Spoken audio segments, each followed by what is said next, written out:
Hello kids and grown-up kids, and on today's video we're going to make the Revell TIE Interceptor 190 scale, as you can see there. In the picture there, that's the finished model overlaid onto a background image, so that's what the end product will look like. So just arranging the pieces there, that's the model kit in place, so we'll start cutting out the bits and pieces. I'm just reading the instructions there.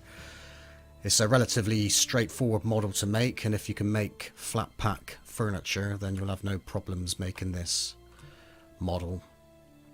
And it's relatively simple in comparison.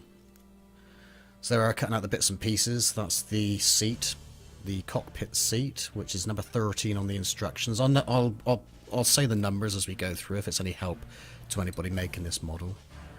So there we are. We have the cockpit seat there, filing it off, and I'm just cutting these pieces out in a methodical fashion so that I don't get things mixed up, because I tend to get things mixed up at times.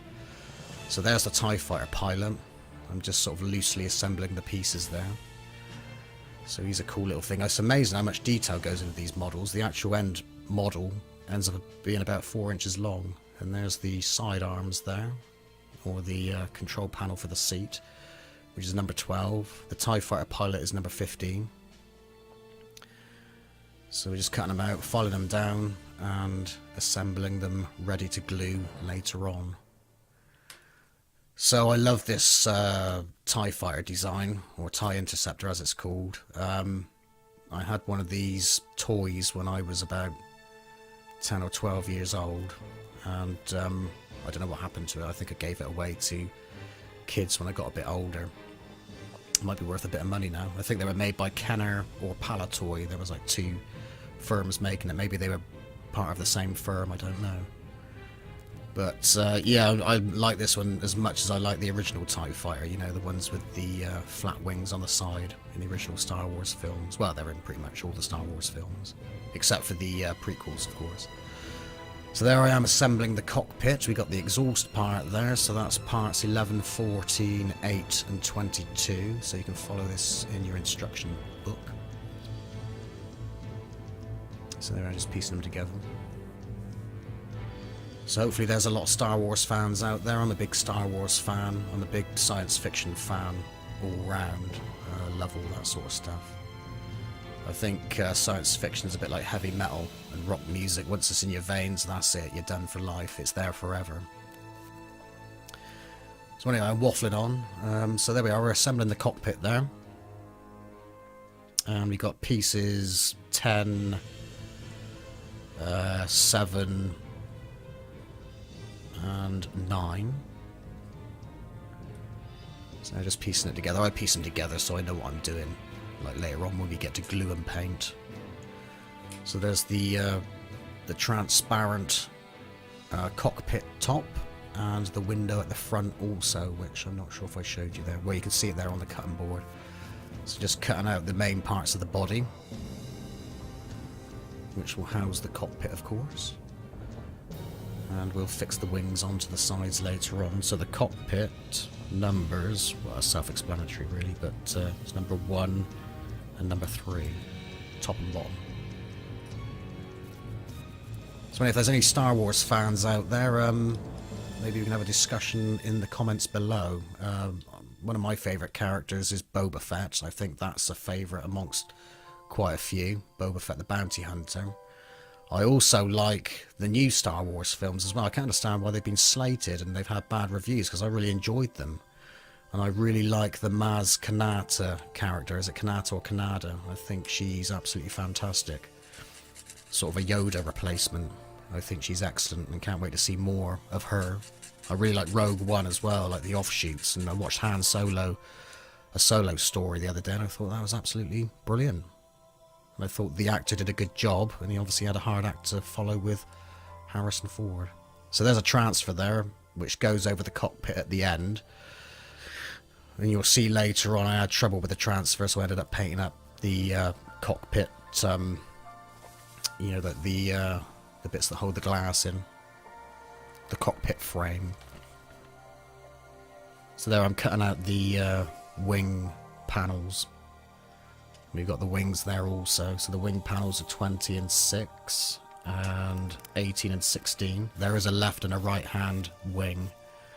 So it all fits together quite nicely when you fit the wings onto the actual body. The little the joiner bits match up, so you can't go wrong with fitting the wings the wrong way around. So we're fitting those parts to the wings. So the wings are numbered 5 and 17.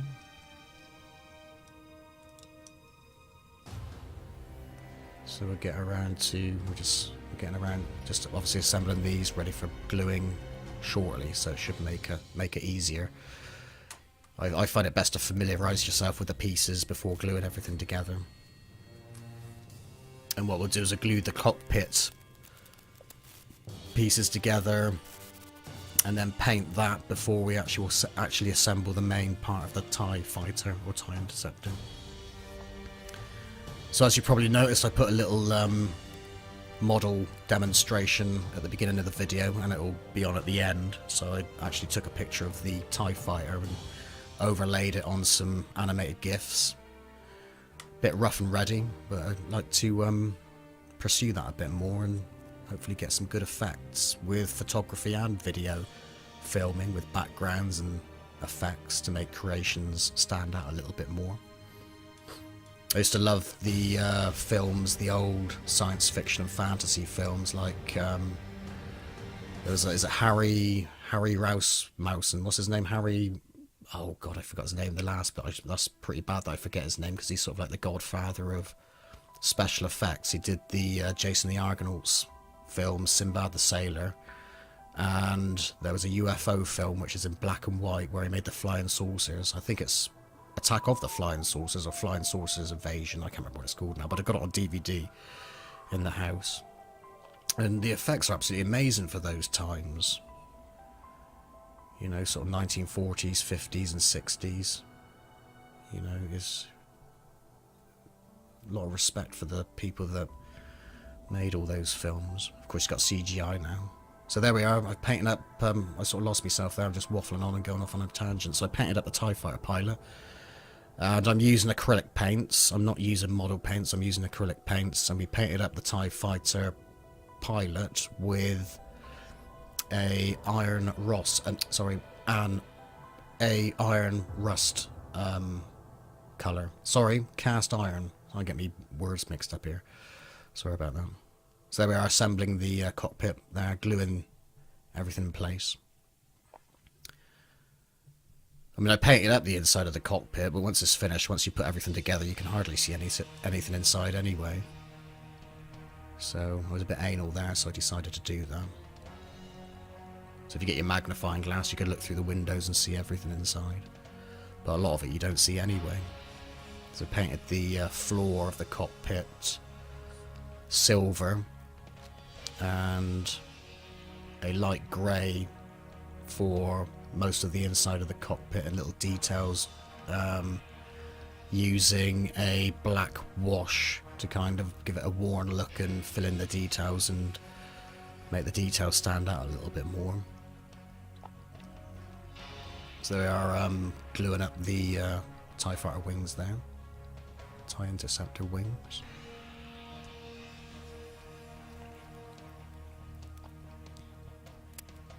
So yeah, so the TIE Interceptor comes from Return of the Jedi. That's where it was first featured, and I saw Return of the Jedi in 1983 at Yeovil Cinema in Somerset, United Kingdom, England.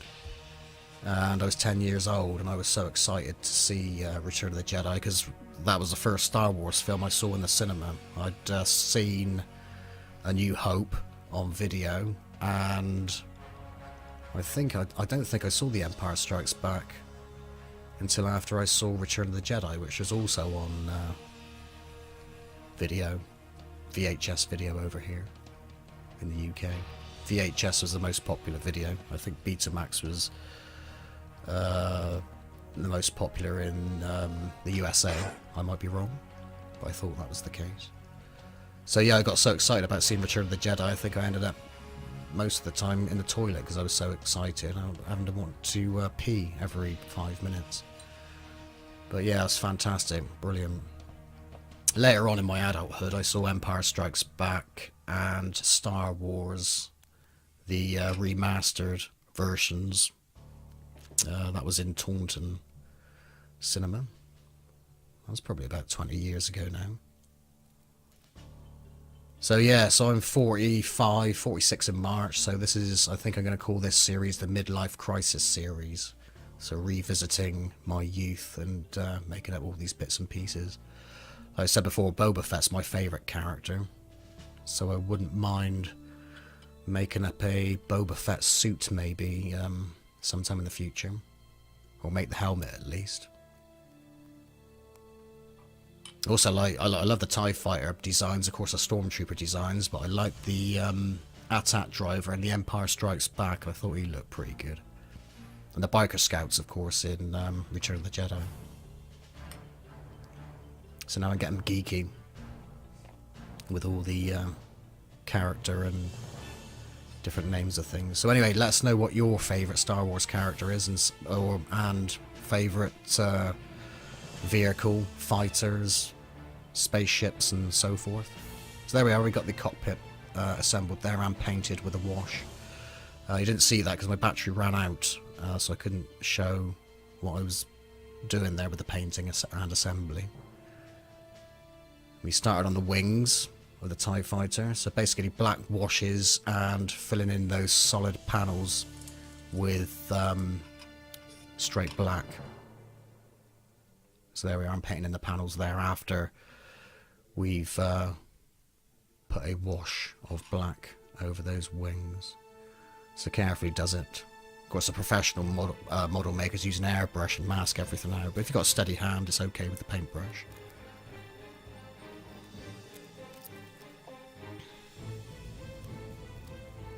So also, yeah, there's obviously a lot of controversy surrounding the new Star Wars films after Disney bought the franchise from George Lucas. I'd be interested to know what people think of the new Star Wars films. I thought they were good.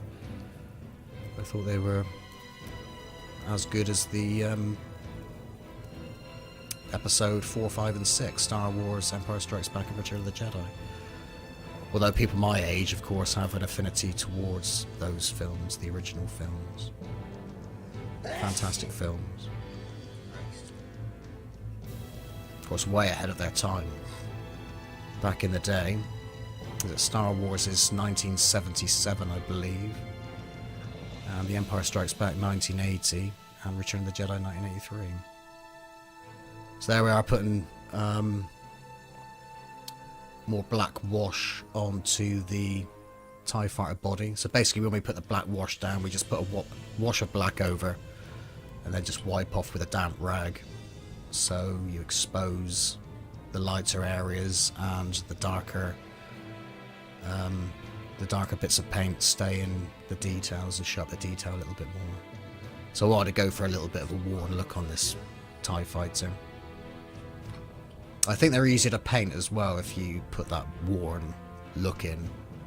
And say, for instance, with the solid black panels on the TIE Fighter wings, if you put a wash over it, tends to make them look more precise. If you're going to have a clean looking vehicle, you need to get those straight edges and details perfect.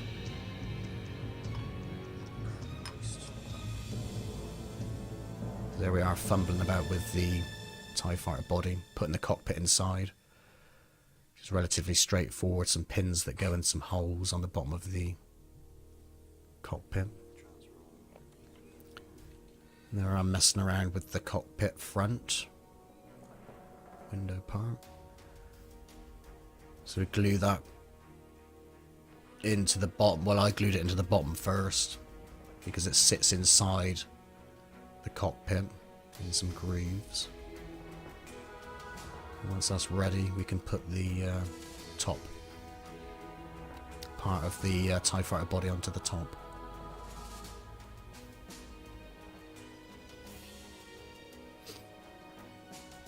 So there we are, so far.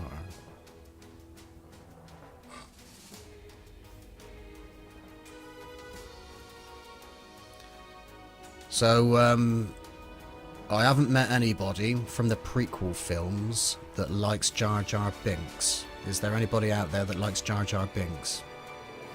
I'd like to know if there's any fans of Jar Jar Binks. I think he gets a bit of a hard time. So there we are, there's the TIE Fighter body assembled, just sticking the top on there.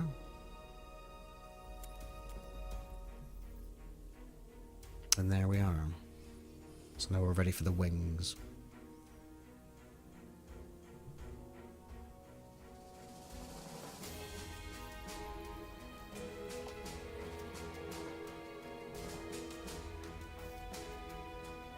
Just touching up the top of the cockpit there with a bit of light grey.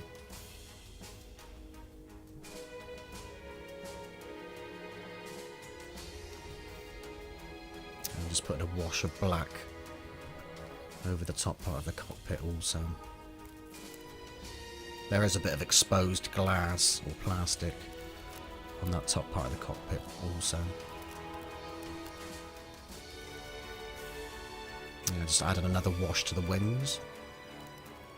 Add a little bit more depth. I may have painted this a little bit too dark. I expect the hardcore Star Wars buffs will probably give me a hard time about that. Oh, the TIE Interceptor should be lighter than that.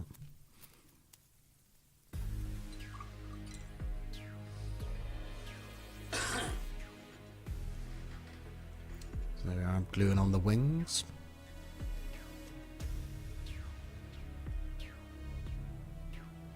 Now I'm trying the transfer. This is a fail. I couldn't get this on to save my life. Bloody fiddly thing. So I abandoned that idea, and like I said before, I just painted the parts that needed painted on that cockpit window. So there we are, job complete. I also painted the parts. There's some little red parts on there as well, which probably don't pick up on the camera. I'm not sure whether it's where the lasers come out or just lights on the TIE Fighter. So there we are, there's a finished piece. So I was quite pleased with that. I haven't done Airfix or these model kits or Revell kits for a long time. I did quite a few when I was a kid. And I did one about 5 or 6 years ago of a Spitfire, which was free in a newspaper. So that was fun. I might do some more now my midlife crisis is setting in. We'll do a few more midlife crisis videos in the future. So there we are, just showing you the TIE Fighter there at various angles. And there we are.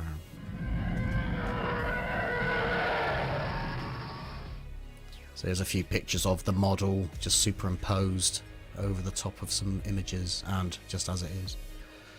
So thank you for watching, and may the Force be with you.